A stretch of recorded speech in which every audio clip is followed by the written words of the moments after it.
What keeps us healthy and happy as we go through life?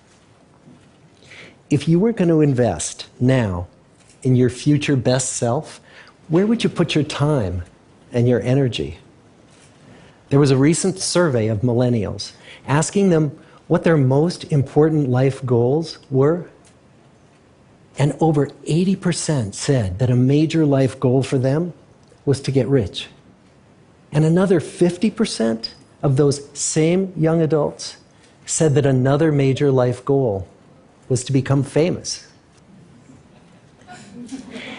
And we're constantly told to lean into work, to push harder and achieve more. We're given the impression that these are the things that we need to go after in order to have a good life. Pictures of entire lives, of the choices that people make and how those choices work out for them, those pictures are almost impossible to get. Most of what we know about human life, we know from asking people to remember the past. And as we know, hindsight is anything but 20/20. We forget vast amounts of what happens to us in life, and sometimes memory is downright creative. But what if we could watch entire lives as they unfold through time?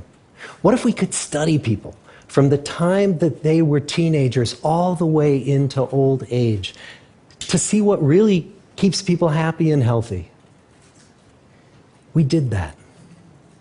The Harvard study of adult development may be the longest study of adult life that's ever been done. For 75 years, we've tracked the lives of 724 men. Year after year, asking about their work, their home lives, their health, and of course, asking all along the way without knowing how their life stories were going to turn out. Studies like this are exceedingly rare. Almost all projects of this kind fall apart within a decade because too many people drop out of the study, or funding for the research dries up, or the researchers get distracted, or they die, and nobody moves the ball further down the field. But through a combination of luck and the persistence of several generations of researchers, this study has survived.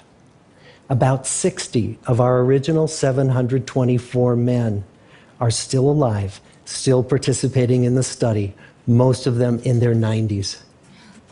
And we are now beginning to study the more than 2,000 children of these men. And I'm the fourth director of the study. Since 1938, we've tracked the lives of two groups of men. The first group started in the study when they were sophomores at Harvard College. They all finished college during World War II, and then most went off to serve in the war. And the second group that we've followed was a group of boys from Boston's poorest neighborhoods. Boys who were chosen for the study specifically because they were from some of the most troubled and disadvantaged families in the Boston of the 1930s. Most lived in tenements, many without hot and cold running water. When they entered the study, all of these teenagers were interviewed, they were given medical exams. We went to their homes and we interviewed their parents. And then these teenagers grew up into adults who entered all walks of life. They became factory workers and lawyers and bricklayers and doctors, one president of the United States. Some developed alcoholism, a few developed schizophrenia. Some climbed the social ladder from the bottom all the way to the very top, and some made that journey in the opposite direction. The founders of this study would never in their wildest dreams have imagined that I would be standing here today, 75 years later, telling you that the study still continues. Every 2 years, our patient and dedicated research staff calls up our men and asks them if we can send them yet one more set of questions about their lives. Many of the inner city Boston men ask us, "Why do you keep wanting to study me? My life just isn't that interesting." The Harvard men never asked that question.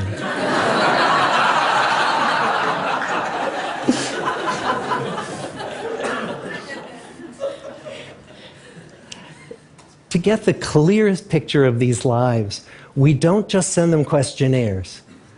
We interview them in their living rooms. We get their medical records from their doctors. We draw their blood. We scan their brains. We talk to their children. We videotape them talking with their wives about their deepest concerns. And when, about a decade ago, we finally asked the wives if they would join us as members of the study, many of the women said, "You know, it's about time." So what have we learned? What are the lessons that come from the tens of thousands of pages of information that we've generated on these lives? Well, the lessons aren't about wealth or fame or working harder and harder. The clearest message that we get from this 75-year study is this: good relationships keep us happier and healthier, period. We've learned 3 big lessons about relationships. The first is that social connections are really good for us and that loneliness kills. It turns out that people who are more socially connected to family, to friends, to community, are happier, they're physically healthier, and they live longer than people who are less well connected. And the experience of loneliness turns out to be toxic. People who are more isolated than they want to be from others find that they are less happy, their health declines earlier in midlife, their brain functioning declines sooner, and they live shorter lives than people who are not lonely. And the sad fact is that at any given time, more than 1 in 5 Americans will report that they're lonely. And we know that you can be lonely in a crowd and you can be lonely in a marriage. So the second big lesson that we learned is that it's not just the number of friends you have, and it's not whether or not you're in a committed relationship, but it's the quality of your close relationships that matters. It turns out that living in the midst of conflict is really bad for our health. High conflict marriages, for example, without much affection, turn out to be very bad for our health, perhaps worse than getting divorced. And living in the midst of good, warm relationships is protective. Once we had followed our men all the way into their 80s, we wanted to look back at them at midlife and to see if we could predict who was going to grow into a happy, healthy octogenarian and who wasn't. And when we gathered together everything we knew about them at age 50, it wasn't their middle-aged cholesterol levels that predicted how they were going to grow old. It was how satisfied they were in their relationships. The people who were the most satisfied in their relationships at age 50 were the healthiest at age 80. And good, close relationships seem to buffer us from some of the slings and arrows of getting old. Our most happily partnered men and women reported in their 80s that on the days when they had more physical pain, their moods stayed just as happy. But the people who were in unhappy relationships, on the days when they reported more physical pain, it was magnified by more emotional pain. And the third big lesson that we learn about relationships and our health is that good relationships don't just protect our bodies, they protect our brains.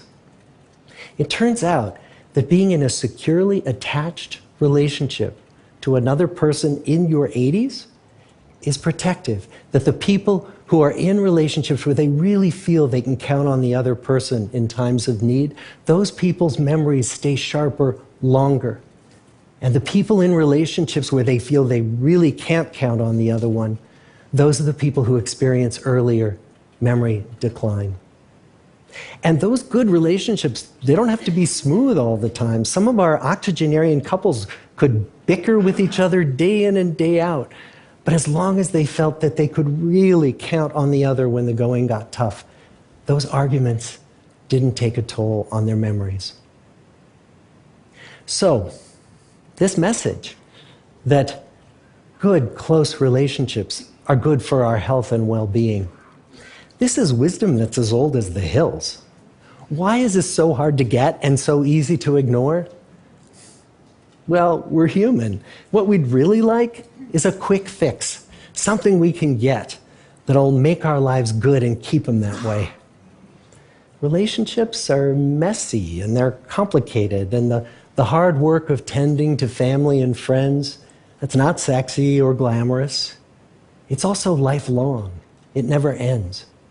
The people in our 75-year study who were the happiest in retirement were the people who had actively worked to replace workmates with new playmates. Just like the millennials in that recent survey, many of our men, when they were starting out as young adults, really believed that fame and wealth and high achievement were what they needed to go after to have a good life. But over and over these 75 years, our study has shown that the people who fared the best were the people who leaned into relationships with family, with friends, with community. So what about you? Let's say you're 25, or you're 40, or you're 60. What might leaning into relationships even look like? Well, the possibilities are practically endless. It might be something as simple as replacing screen time with people time, or livening up a stale relationship by doing something new together, long walks or date nights, or reaching out to that family member who you haven't spoken to in years, because those all too common family feuds take a terrible toll on the people who hold the grudges. I'd like to close with a quote from Mark Twain. More than a century ago, he was looking back on his life, and he wrote this: "There isn't time, so brief is life, for bickerings, apologies, heartburnings, callings to account. There is only time for loving, and but an instant, so to speak, for that. The good life is built with good relationships." Thank you.